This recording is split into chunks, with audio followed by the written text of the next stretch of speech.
আচ্ছা, আপনারা জানেন কি অষ্টাদশ শতকে ফ্রান্সের ইতিহাসে সবথেকে বড় বিপ্লব কি ছিল? কেনই বা এই বিপ্লব সংগঠিত হলো? এই বিপ্লবের কারণ ও তাৎপর্য সম্পর্কে আজকের এই ভিডিওতে আমরা আলোচনা করব।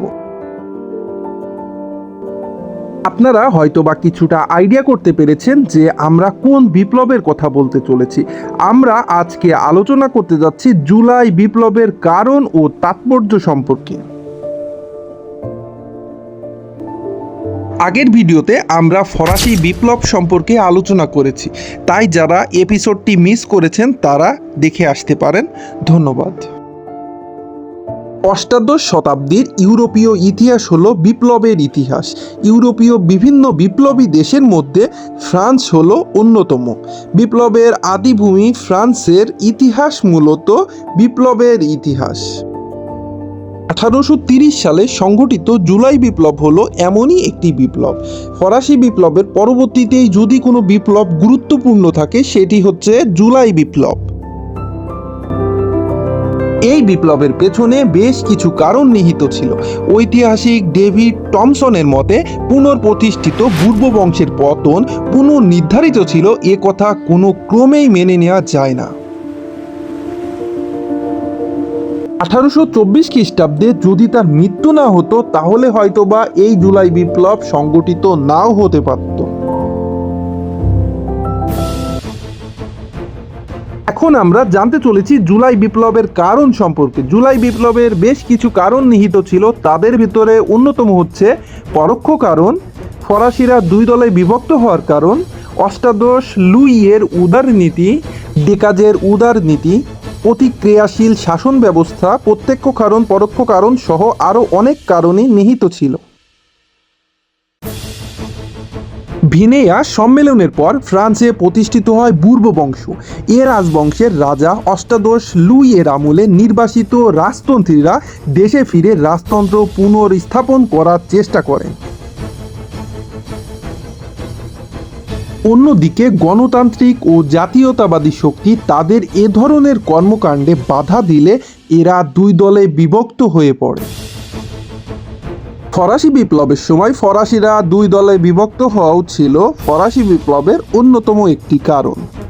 বুর্ব শাসনামল ফ্রান্সের জনগণ তেমন মেনে নিতে পারেনি, যার কারণে বুর্ব বংশ ও সাধারণ শ্রেণী দুইটি দলে বিভক্ত হয়ে যায়। এদের মধ্যে একটি দল ছিল উগ্র রাজতান্ত্রিক এবং অন্য দল ছিল বিপ্লববাদী। মূলত এই দুই দলে বিভক্তি ছিল এই যুদ্ধের অন্যতম কারণ। এরপরের আলোচনায় থাকবে রাজপন্থীগণদের ধ্বংসাত্মক নীতি। অষ্টাদশ লুই রাজতান্ত্রিকদের আত্মঘাতী নীতির বিপক্ষে থাকলেও আইনসভা তাদের সংখ্যাগরিষ্ঠ থাকায় সরকারি নীতি ছিল সম্পূর্ণ জাতীয়তাবাদীর বিপক্ষে।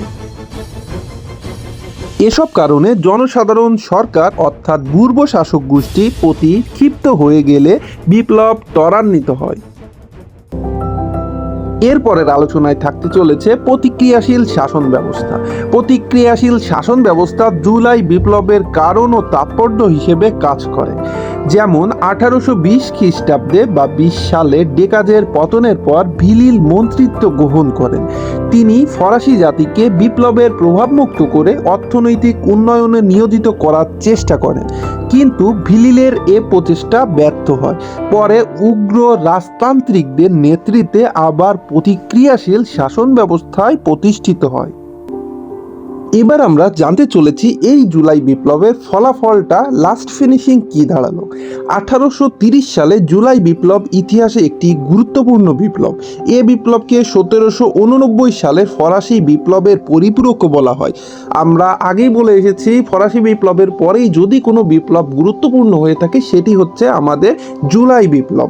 নিম্নে 1830 সালে জুলাই বিপ্লবের ফলাফল এবং যুদ্ধের পরবর্তী সময়ে ইউরোপের প্রভাব আলোচনা করা হলো।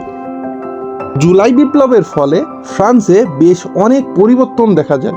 এর ভিতরে অন্যতম গুরুত্বপূর্ণ কিছু পরিবর্তন হলো রাজতন্ত্রের অটুট শাসন, গুরুত্বপূর্ণ শাসনতান্ত্রিক পরিবর্তন, ঈশ্বর প্রদত্ত রাজশক্তির ধারণা বিলুপ্ত, নিয়মতান্ত্রিক রাজতন্ত্র, জনমতের প্রতিষ্ঠা, ফরাসি বিপ্লবের পরিপূরক সহ আরও অনেক কিছু।